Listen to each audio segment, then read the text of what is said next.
You're now listening to Hack and Grow Rich with Shaheen Shayan and his co-host Bart Baggett, where we discuss hacking your way to success and the unconventional paths to unreasonable success with the people who've been there. And now, the author of Billion, How I Became King of the Thrill Pill Cult, Shaheen Shayan. Welcome to Changing the Sales Game podcast on webtalkradio.net. I'm your host, Connie Whitman. As always, thanks for joining us this week. So every week as you tune in, I know you have to feel my passion by now as to my movement I am creating, whether people want to listen or not. I'm still creating this movement, and that's to change that word of sales, of something that's icky, sleazy, and manipulative, really to something that we should be selling from a place of love, care, and respect always. And we just do a better job and we make more money. Imagine that, doing the right thing and coming from that place of care and respect. To help you on your journey and shift that little mindset, I have a free gift for you. Take my free communication style assessment. I'll give you the link in the show notes. You will get a report just spotlighting what your natural superpowers are as it relates to communication. And you get a secondary report, which shows your lowest score, which is usually just a blind spot that we amplify for you so that you can make or address ways of addressing clients who have that lowest style. Go to whitmanassociates.com/CSA, my free gift to you. Now, my motivational quote today it was an Instagram quote, but it's very impactful. It says, building multiple streams of income is no longer a luxury. It has become a necessity.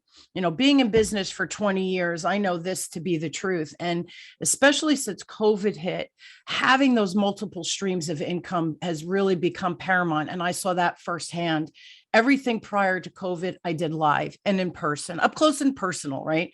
And then COVID hit and everything shut down, including income. So what do? You become really quick at creating multiple revenue streams. So today, my guest is Shaheen Shayan. I hope I said that right, Shaheen. And during the Iranian Revolution in 1978, Shaheen's family had to escape to survive and ended up finally migrating to Los Angeles. At the age of 15 years old, Shaheen left home with nothing but the clothes on his back and created over $1 billion in revenue by inventing the legendary smart drug known as herbal ecstasy. Now, these childhood experiences had a major impact on his perspective, which we're going to talk about today, his perspective of freedom, hard work, and entrepreneurship. And later, he went on to invent digital vaporization, the forerunner to today's vapes. And he started a number of successful businesses with a couple of notable failures, which I probably even learned more from Shaheen. Now, today, he is the founder and CEO of Accelerated Intelligence, Inc., a major Amazon FBA seller with millions in sales. He's the lead coach at Amazon Mastery, where he teaches entrepreneurs how to crush it on the Amazon platform, and an active YouTube creator. So welcome, Shaheen, to the show. I'm honored to have you, my friend. Thanks for having me on, Connie. My honor. Yeah, this is important. And the multiple revenue streams, it was always important, but I think now it has become exponentially so. So share a little bit about your background, because it's fascinating, right? And how you got where you are. And I used the word innovation before we started creating, and we're going to talk about that, because Shaheen does not like the word innovation, right? So tell us about your background and why it's not innovation for you. So we came to this country as immigrants in the late 1970s, early 1980s, the fall of the Shah in Iran. Solid middle class in Iran came to the United States, realized very quickly that we were poor and undesirable. It was during Iran-Contra, Reaganomics, and I thought that the reason why you went to school was to get your daily butt kicking. That's what happened in school as a little Iranian kid. And looking back in retrospect, I feel that it's those experiences of adversity, those experiences of what won't kill you will make you stronger, that really leads to grit and character and building of discipline. So fast forward to the time I'm 15, my folks managed to put together enough money, hardworking people. My dad worked at a pizza store, then he worked at a dry cleaners for most of 30 years, just trying to make ends meet. They managed to get enough money to buy a house in an area that wasn't very, very nice, but became up and coming and became gentrified very quickly, became one of the most affluent areas. And I saw all this wealth around me, but none for me. We didn't eat out at restaurants, really. The clothes that I wore were clothes that me and my brother wore, where we would have to wait for somebody to come into the dry cleaners that looked kind of cool, and then just cross our fingers and hope that they would forget to pay their bill or leave their clothes. And that's what we would wear the next season once they had defaulted on their clothing deposit. And I just remember all this wealth around us. And I remember having wealthy friends and them taking me out and going, hey, my dad's out of town, but I've got this thing. And I'd say, what the heck is that? And they say, oh, that's a credit card. And I'd say, what? And they'd be like, yeah, come on. And I'd be like, okay, hold on a second. So this is a menu. I can order a hamburger and a pizza, and that guy's going to bring it. I can get both things, and that guy's going to bring it. Yeah, just get whatever you want. That didn't compute to me. Wow. And I quickly started looking around me and I saw all this wealth. So I went to my parents and I said, hey, I want to be rich. This sucks. Being poor sucks. I'm tired of homemade Big Macs. My mom, I'd always be like, Mama, we want to go to McDonald's. She'd be like, what do you mean McDonald's? I have it here. And she would do the typical thing that Eddie Murphy talked about. She'd take 2 pieces of Wonder Bread. She'd put a piece of meat inside and a slice of Velveeta cheese. And she'd be like, there is your Big Mac, bedhead. And I'd say, I want it, but it comes with a toy. She'd be like, no, I got a toy for you. Here's a toy. What do you mean? And I was like, no, I want to go into the restaurants. And then I started looking around and I started having aspirations. I started reading books of the great old-time self-help guys, the personal development guys, Tony Robbins, Napoleon Hill, Dale Carnegie, all those old-timey guys. And I started to think to myself, man, there's got to be a path out there. So I left home. I left home at 15 because my parents didn't have a clue. And I decided, you know what? I need to do this on my own. My folks have no idea. They're going to want me to go to school and become a doctor, because that's all they know. I got to get out. So I left, and I didn't have a place to live. I didn't have any food to eat. I didn't have any friends. I cut off complete ties with everybody I knew. I was sleeping in the back of an old Lincoln Continental, a 1960s Lincoln Continental. I was taping the pages of Think and Grow Rich to the trunk, because if you remove the back seat, you could slide into the trunk, and it was pretty spacious. And I would use a flashlight every night. I would read myself to sleep with Think and Grow Rich and all these other great self-help books. And I met a guy at the community college, which is where I would go because they had free food at the community college for the students. So I would pretend to be a student and get free food. And I met a guy who ended up mentoring me, who was quite an incredible individual. And I write about that in my book, Billion, How I Became King of the Throw Pill Cult, which is out now. If you guys want to listen to the audiobook, the Audible book just dropped. So check that out on Audible, called Billion, How I Became King of the Throw Pill Cult. So I meet this guy, kind of a mysterious character. He takes me under his wing and teaches me the way of influence, like you said at the very beginning of this podcast, the way of sales.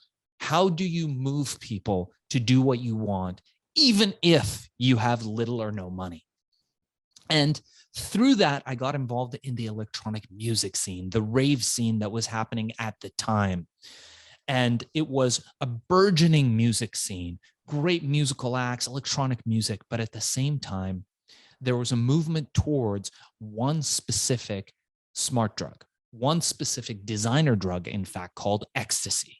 And ecstasy was everywhere. It was the choice for clubs, the choice for clubbers and dance musicians. And the problem was, I was at the right place at the right time, mind you. The problem was this, that the supply had dried up with Nancy Reagan's Just Say No and the DARE campaigns and them cracking down. It was coming from one of two places, England or Holland, and the supply had dried up, but the demand was huge. So I thought to myself, man, if I could come up with a natural alternative to this, I could do really well. And that's what I did.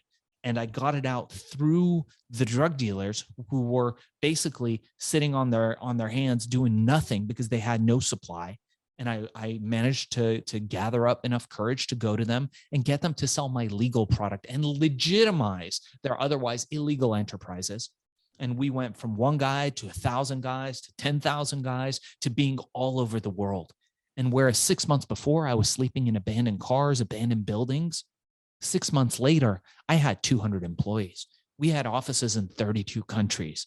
I had a collection of exotic cars. And I remembered the day where I fell asleep inside my brand new Lamborghini, beautiful car, drooling on the passenger seat, not a good look, to step into my office and to receive the news that we had broken $1 billion in revenue, pre-internet, pre-social media, pre-smartphones. And I'd done this all as a teenager. And so now this is interesting, Shaheen. Okay. So everything you just described, I see as innovation. So I think we're gonna have a little debate today, kids.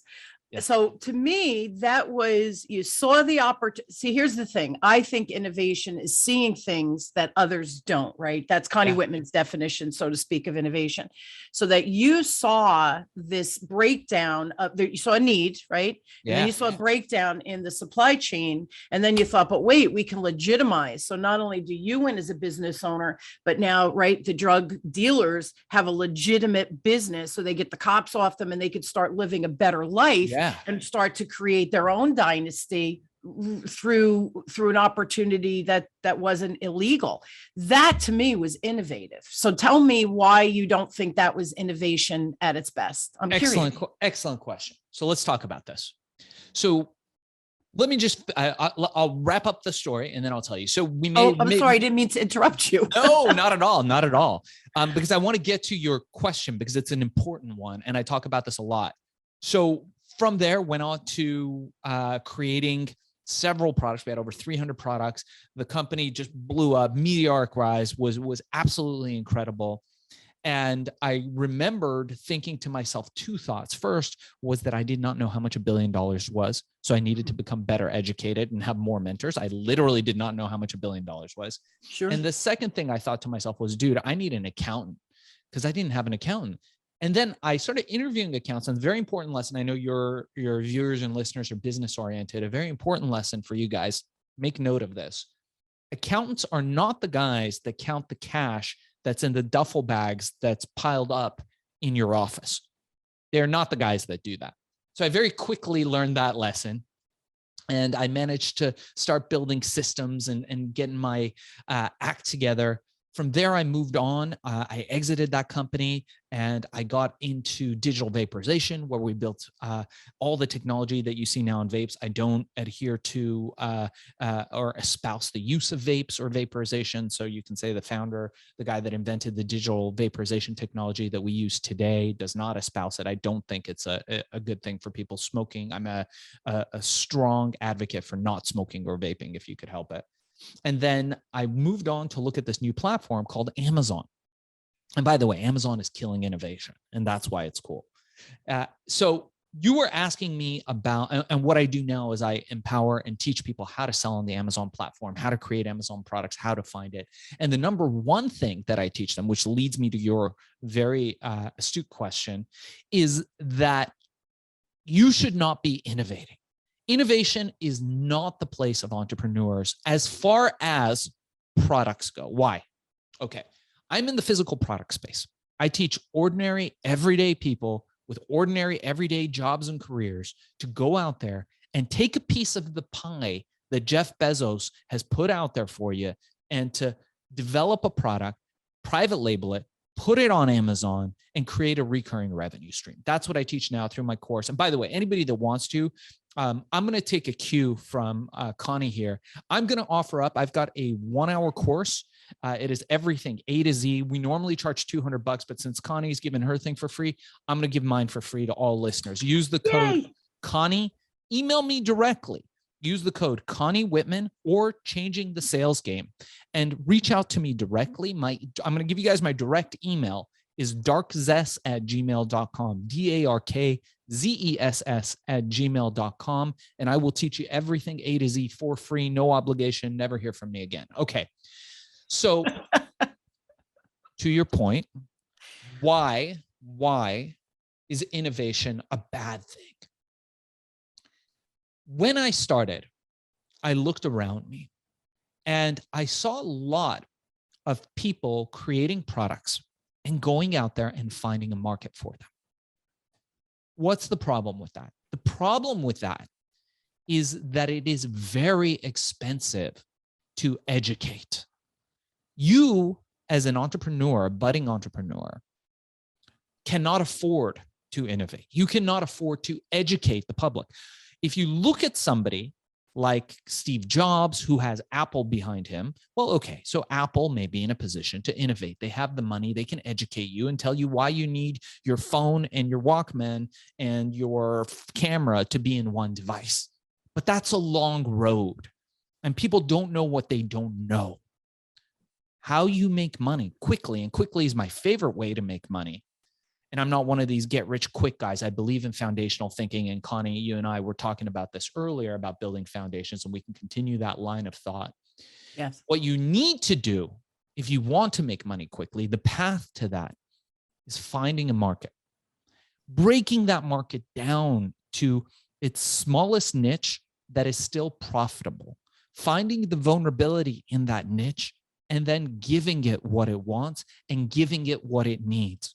The market's already asking for it. 99% of the work is done. You just have to bring value. You can bring value by telling a better story. You can bring value by clarity, by likability, all the elements that the greatest sales author ever, and he's not going to like this, Robert Cialdini, the author of Influence and Persuasion. And by the way, I tell this to people all the time when I'm training salespeople or sales staff or anybody out there, is that every single sale is done before the customer ever hears your name, before the customer ever comes to your listing, before the customer ever steps foot inside your door, real or virtual. And Cialdini, in his book Persuasion, talks about this perfectly. I talk about it also and summarize it in my book, Billion, How I Became King of the Thrill Pill Cult. So you guys can check that out. But ultimately, if you want to be efficient, if you want to make money quickly, save your innovation for your storytelling. Save your innovation for how you get to the market. But you don't want to innovate when it comes to creating products and creating services. So it's fascinating perspective. I guess in my mind, I'm still seeing it as innovation, but let me put the caveat with this, Shaheen. I understand what you're saying. And here's what I see a lot of business owners do. They create a product and then look for the problem. And that's to me is the wrong way to do it, right? Because we want to know that there is a problem. I have the solution. So the market is already demanding what I have, whether it's a product or service, doesn't matter. It's funny because I think the way that you look at Amazon, exactly what you described, right? Find the niche and then deep dive into that one missing piece. And then what is the product, service, whatever that you need to bring to satisfy that particular niche to make money quickly. To me, that's an innovative way to think. Does that make sense? Yeah, it totally makes sense. I guess what I'm trying to convey is a play. I think we're talking about syntax here. We're talking about words, and what may be innovation to you, it may not be innovation to others. People keep thinking, man, I got to come up. When we discuss innovation, if you ask most people what innovation is, to clarify my thought, they will tell you, man, I got to do it better.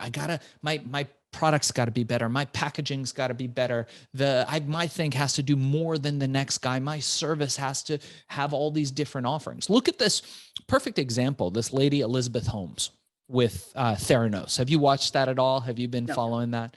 All right.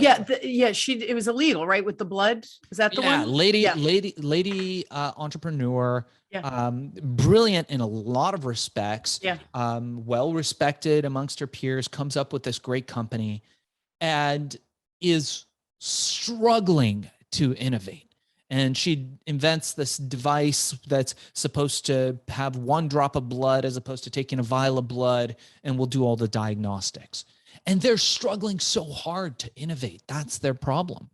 And eventually apparently, allegedly, from what I saw in the news, that escaped. She couldn't hold it in anymore. Her desire to innovate actually crushed her because it turned into a lie, and she started to deceive people rather than to say, what's the market really need right now? Okay, we're going to be an innovative company when we have more money, more time, more resources, and we'll put that there as something that we're working on. And right now, all she needed to do is to really just create a lab and compete with the current system just a little bit better.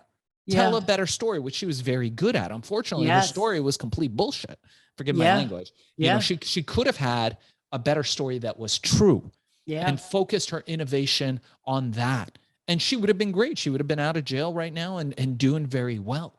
The difference between her trying to innovate and her trying to innovate with her story rather than her product is just micro movements. She wasn't ready yet to innovate with her product. The concept is great. It's entirely possible what she wanted to do, but she was rushing and struggling too hard to innovate. And that's the problem. And when you're starting off, most of the people we're talking to haven't raised $1 billion like she did and don't have all this backing. So you want to use a lever. You want to use the least amount of pressure to achieve the highest amount of result. Yeah. And in order to do that, you can't be innovating. There's no time for that. You need to find a market that's hungry. You need to find what the vulnerability is. And you need to come in like a hawk and exploit that vulnerability. And then step and repeat that. And again, that's what I teach in my Amazon course for people that are interested. Reach out. It's a free course, darkzess@gmail.com, or free for Connie's people. You know what's so funny, Jean, too, with Amazon? Like, he started with books, college books. Yeah. That was it. And he created a system and he got it delivered, and he was efficient with his customer service. He perfected the system. And then he went and said, this could be a platform for authors now, right? And he did that. And then he added another. And now he's, we have 3 Amazon boxes every day at our front door. Yeah. Right. So I think he satisfied a need, right? The niche in that case was college books, but he perfected the system so that it could be rinse and repeat. And that's why, see that now what you said, it clicked for me. He didn't have $1 bazillion when he first started. Right. So he had to create that one thing, that lever. What's that niche, that one thing, and then really, really optimize how he delivered that and did it better than anybody else out there. It's exactly what you said, right? Do it better, faster, whatever. And then on to the next one. But he created systems while he was still in that small perspective. And then the innovation came, like you said, where he could bring on all of these other different businesses and different products and services beyond the scope of what he could create. Brilliant. It's brilliant. Yeah, I love what you just said. I want to go back. You mentioned the word foundational thinking, which I want to understand this concept, because I think my gut is it's going to be an important idea. Yeah, look, so I'm in my teens. I create over $1 billion in revenue, super successful. End up selling that company. I lost millions. I made millions. I've done all that, recreated, rebuilt myself many times over. I noticed sometime after my first company that I was constantly looking for that next big thing. Like they talk about in that film, The Matrix. It's a splinter in your mind. You're constantly looking for, man, what's that next big hit? And it was funny. I made a film with Vanilla Ice, the famous musician once, the famous rapper, one of the highest selling rappers of all time, albeit for one single song on an album, a very innovative guy, actually. And we produced a film with him. way back. And I remember thinking to myself, the thing that stood out for me was that he was doing the same thing. He was waiting for that next big hit. Now, interestingly enough, this guy became more wealthy, more successful from multiple projects after his big music hit. But he was always looking for that next big thing. And for me, yeah. And for me too, I realized, man, that was me. I was chasing that one big thing. What is the next herbal ecstasy? I was looking for that over and over again until it occurred to me that I could be far more successful if I just adapted to the changing environment rather than kept looking for a ghost, something that may or may not be there. And the fact is, especially now during COVID, but at that time as well, is that creating multiple streams of income, having multiple things that you do is a much more solid plan than having that next one big hit, having that next one big song, that next one big movie, or your first one big thing. And the reason why, like you and I were talking about, Connie, is that when you create foundational thinking, when you start thinking foundationally, you think of a table with 4 legs, really good. Put all your stuff on it. Solid. 3 legs. All right. I've seen 3-leg tables that can stand. We could work with that. Not the best. It'd be better if it had 4. 2 legs, not stable. 1 leg, you're looking at a tripod. You have to think that way. So having the first foundation is to create the space to be able to do whatever it is that you want. You need to have money in the bank that allows for you to live a comfortable life, keeps diapers on the kids, keeps food on the table so you don't have to worry. Some people have a trust fund. If you have a trust fund, more power to you. Great. That can be one of your pillars. But for the rest of us who don't, you got to have something that gives you that stability. Number 1, foundation. Number 2, foundation. I tell people this all the time. You need to have some money in the markets. You need to have some money that's gaining compounding interest. And I'm not going to tell you what it is. A lot of people are getting into crypto. A lot of people are getting into different types of investments, stocks, bonds, options, whatever it is. Something that's giving you compounding interest. The third thing, cash flow positive real estate. And you can do it with little or no money. I teach people how to do it all the time. You need to have somebody else paying you money to live on dirt that you own, or at the very least learning about it. And the fourth and final thing, one of the most important things, if you say, Shaheen, real estate's at an all-time high, people are buying houses like crazy, money's cheap, what do I do? E-commerce real estate. It's still day one on Amazon, and building out these Amazon companies is the best way to create an e-commerce stream of recurring revenue. And that's what I tell people. Do whatever you feel good with. We teach people Amazon, Etsy, eBay, so many opportunities.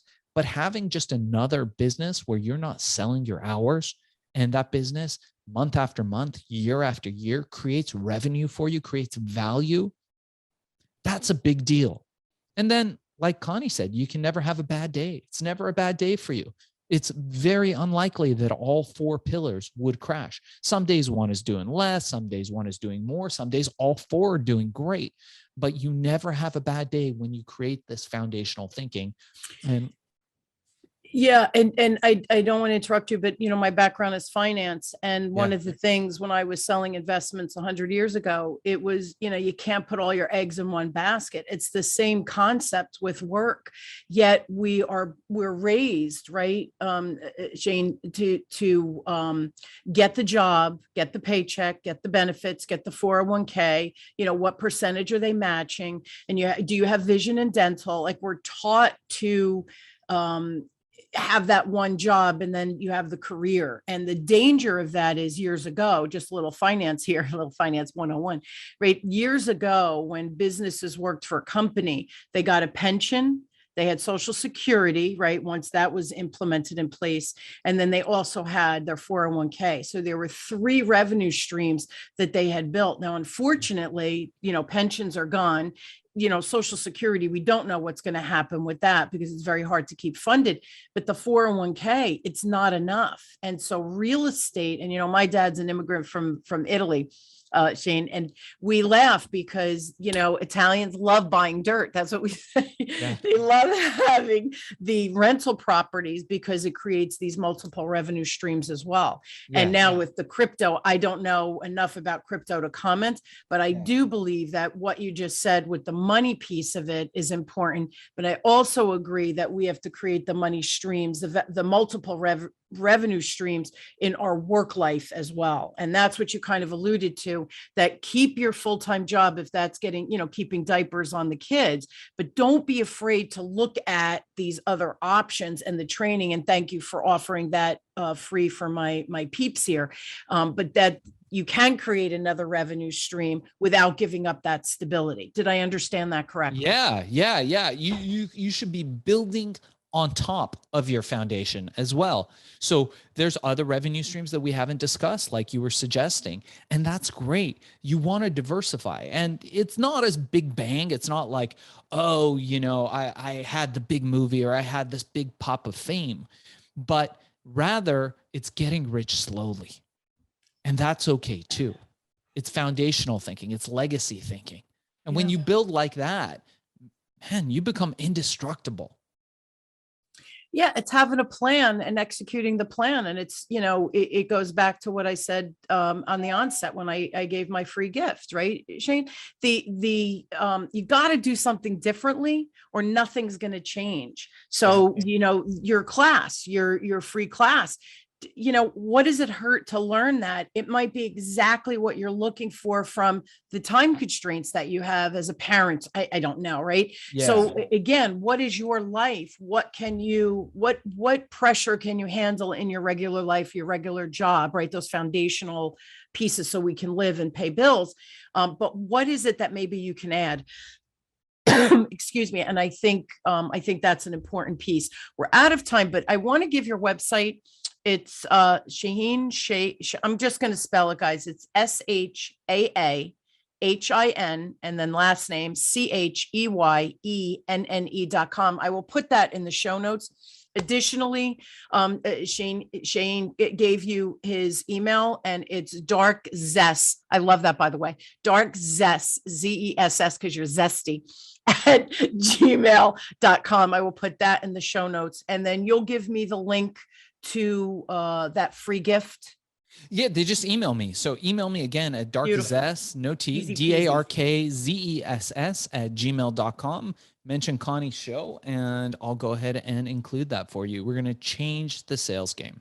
I'm loving it. I'm loving it, my friend. And here, one other thing, guys, you do have a website too, right? It's for the course, it's going to be FBA Seller Course. FBA standing for Fulfillment by Amazon. So it's FBAsellercourse.com. You guys can check us out there. Go to ShaheenShayan.com. We also have a podcast, Connie, called Hack and Grow Rich. And if you guys like, check us out on Apple, Stitcher, Spotify, Google Podcasts, wherever podcasts are found, and subscribe and like or dislike us. We'd love to hear from you. I'm going to put that too, because I love sharing other podcasts with my peeps, because this is such, again, creating multiple revenue streams, creating that legacy life, leaving that legacy behind for your kids or grandkids or whatever your aspirations are. And podcasts are just so digestible that I just love it. So Hack and Grow Rich. And I promise I will put that link as well, so you can find the show, listen, and get some ideas, right, that maybe you never thought of. Thank you so much, Jean, for being on, and you're fun, by the way. I love your energy and how you articulated your ideas. And I just love what you're creating out there, because I think people need to take more control of their own life, their own finances, their own situation. And there's options out there. You're living proof of that in what you're teaching on the Amazon platform, right? So it's accessible with low price points so that anybody can do this, right? Did I misunderstand that? Can't be free. And be free. You mean find freedom? Can't beat free. There's no better price. Right? It's like, amen, brother, for that. So I love it. Thank you so much for sharing your insight and your resources. Again, everybody, I promise I'll put the links to the website and email so you can, directly get the class. But I'm also going to put that podcast. Check it out. Listen, follow, like, and review. It does matter to us podcasters to feel a little bit of love from our listeners. So please do that for Shane as well. Thank you so much for being on, my friends. Great meeting you, and thanks for a great show. This was very informative. I learned so much. I might have to take your class. Honored to be on. Thank you so much. You're always welcome.